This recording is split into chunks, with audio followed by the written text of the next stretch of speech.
In my life, I've heard many horrible words. Of course, some of them were directed at me. You're a single woman, you're a scumbag. But I've yet to hear an insult as bad as the one my brother-in-law used on me. I'm not going to let my brother-in-law's slanderous remarks go unchallenged. My name is Amy Smith. I am 38 years old, single, and working. Why do I have a brother-in-law when I'm not married? That's because I'm engaged. James, my fiancé, is 6 years younger than me. We met through a mutual friend and hit it off right away.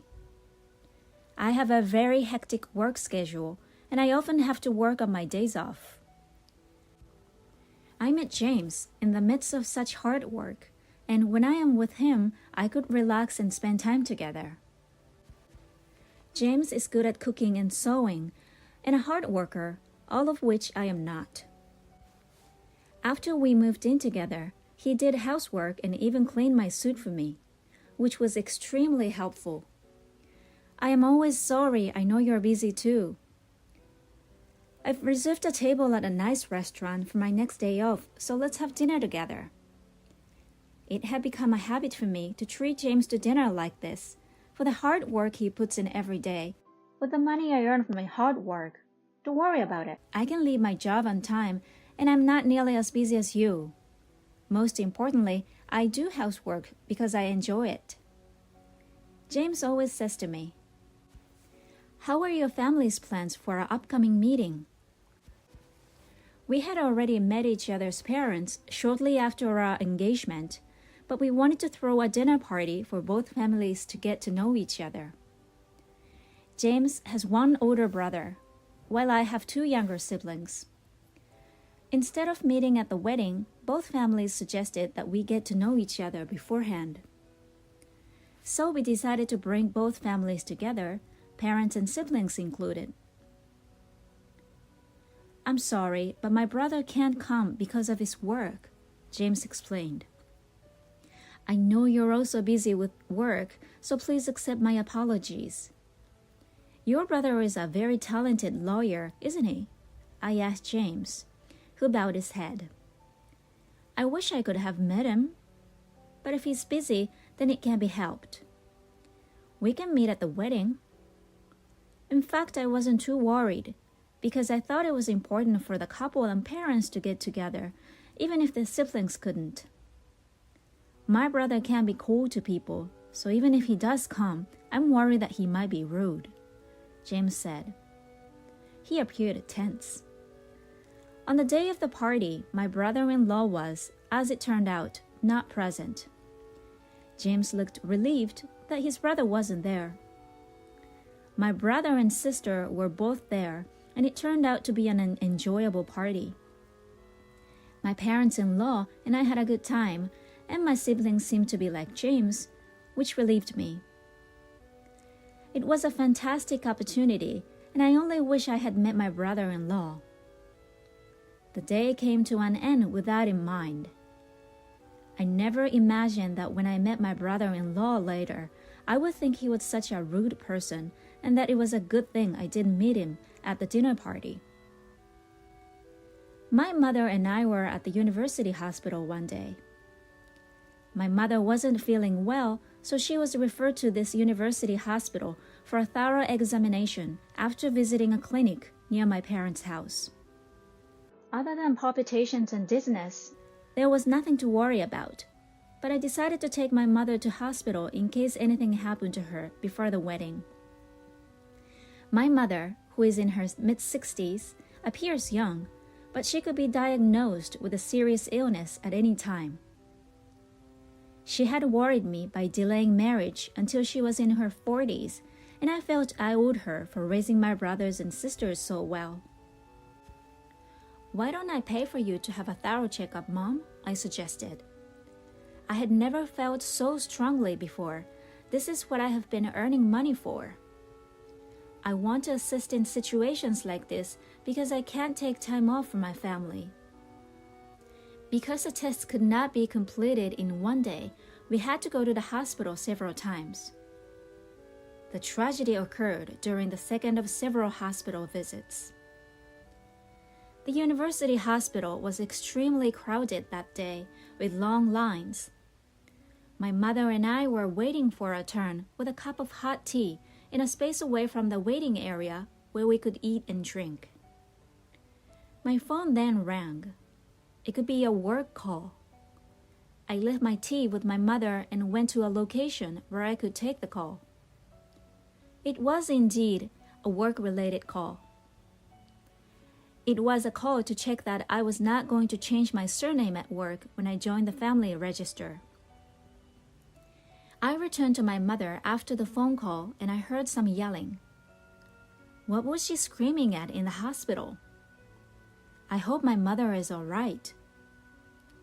When I realized the yelling was aimed at my mother, I dashed over to her. My mother rose from her seat and bowed repeatedly to the man in the suit. Who is he? He was wearing an expensive-looking suit as well as a luxurious-looking watch and shoes. Pullback hair, full of pride. The man who is yelling at my mother looks like a debt collector. He didn't appear to be my mother's friend, so I inquired as to what was going on. Excuse me for interrupting, I said. Did my mother harm you in any way? The man shifted his gaze to me and examined me from head to toe.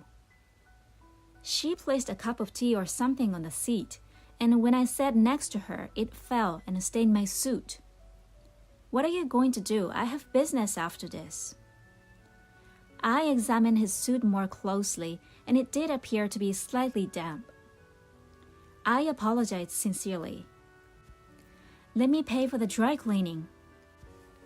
I tried to say, but the man was unconvinced and interrupted me, yelling even louder. The man shouting inside the hospital naturally drew a lot of attention. A few nurses came out, and a crowd quickly gathered. I'll let you off with a cleaning fee, the man said, perhaps realizing that the situation had evolved. Do you have any contact details? How can I contact you? He inquired. Oh no, I didn't have my business card. I always have on hand on days like this. A security guard called out to me. Are you all right? Is everything in order? Is there a problem? The gentleman clicked his tongue and tossed his business card at my feet. Make sure you call me, he said. There's no point in fleeing. I have a close relationship with this hospital, and I'm sure they will share your information with me. What on earth is going on? My mother and I are both sorry. I tried to fight back, but he took one look at my hand and said, You're single at your age? Women are said to have an expiration date, but you're not only expired, you're unsold industrial waste. You're like raw garbage, a single woman. He was rude once more. As I was about to respond to the insult directed not only at me, but at my mother, the man took off running to avoid being pursued by the security guard. What's up with that impolite demeanor? I'm furious. My gut was churning with disappointment over not being able to protect my mother and the rude man's comment. I bowed lightly to onlookers and security guards who had rushed to the scene out of concern and picked up the business card that had fallen at my feet. I was curious as to who the jerk was. I was perplexed as I read the name and title. So that's what all of this was about. I canceled the checkup and returned home, prioritizing my mother's mental health care. I'll never forget that guy. I'm sure I'll make him regret his rant against me and my mother. I went to the courthouse about a week later. Of course, it wouldn't be like in America, going to court over a stain on a suit.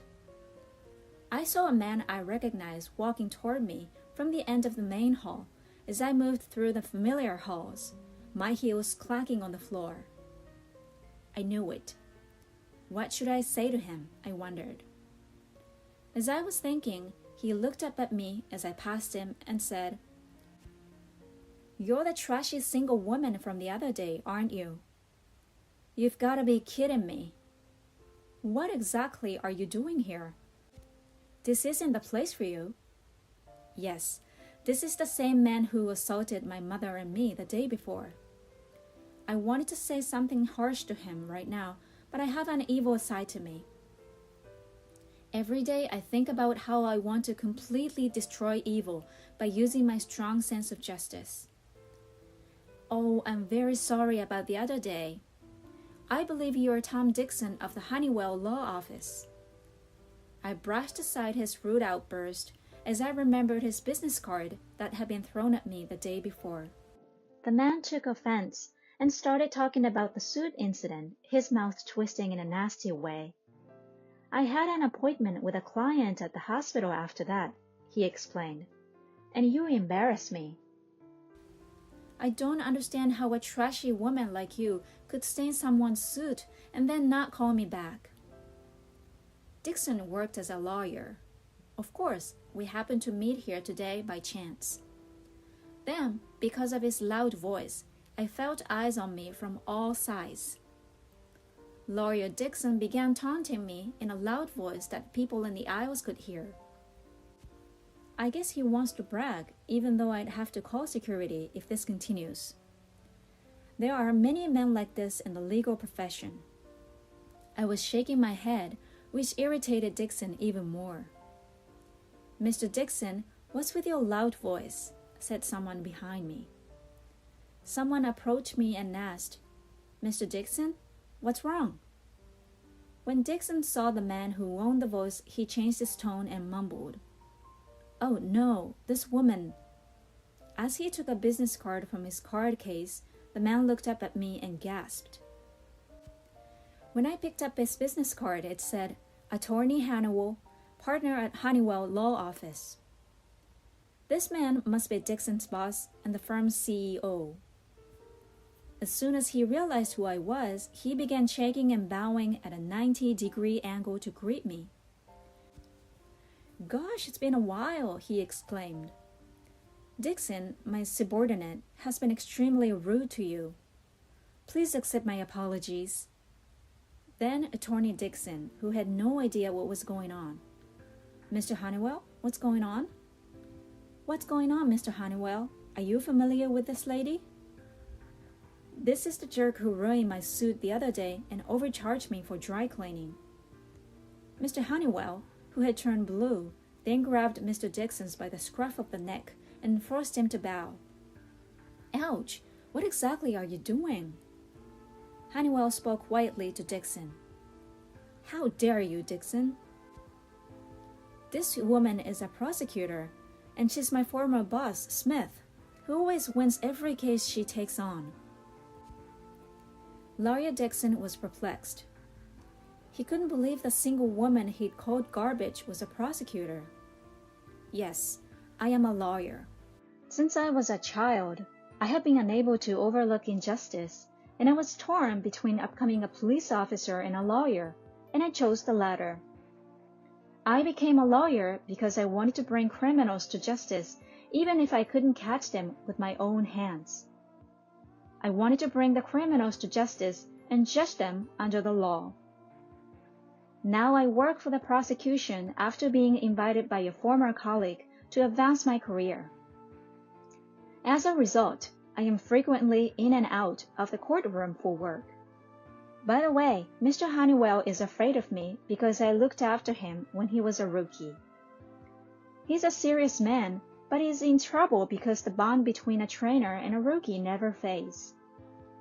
Attorney Dixon, who had come to a halt in shock, wanted to say something, but I wouldn't let him. You've grown into a fine man, Mr. Honeywell, I said. Mr. Dixon, I will pay your cleaning bill without delay. I apologize for being so busy with work. Is that okay, brother-in-law? Brother-in-law, said Lawyer Dixon, his mouth agape. No way, James's fiancé? He said aloud as he froze. I looked up at the business card he had thrown at me the other day to see if I could figure out what was going on. This rude man was, indeed, my brother-in-law, who had missed our wedding due to work. As I watched my brother-in-law, I noticed his face turn pale. As a lawyer, you know that comments like, "A single woman is garbage," are considered insulting. I was prepared to pay for the dry cleaning, but your response was appalling. "You can be sentenced to 1 year's imprisonment or a fine of no more than $3,000, or both. Which do you prefer?" As I said this, I smiled. Attorney Dixon finally fell to his knees and bowed his high head, realizing that his position was in jeopardy. "Please forgive me if the press finds out." I suppose assertive lawyers are more aware of the media. Sometime later, I had a successful wedding and now thoroughly enjoying newlywed life. James is now a full-time house husband, and I am more able than ever to devote myself to work for my family. My brother-in-law apologized several times to my mother and I and offered to settle the case. But I decided to ask him to write off the dry cleaning bill and forget about it.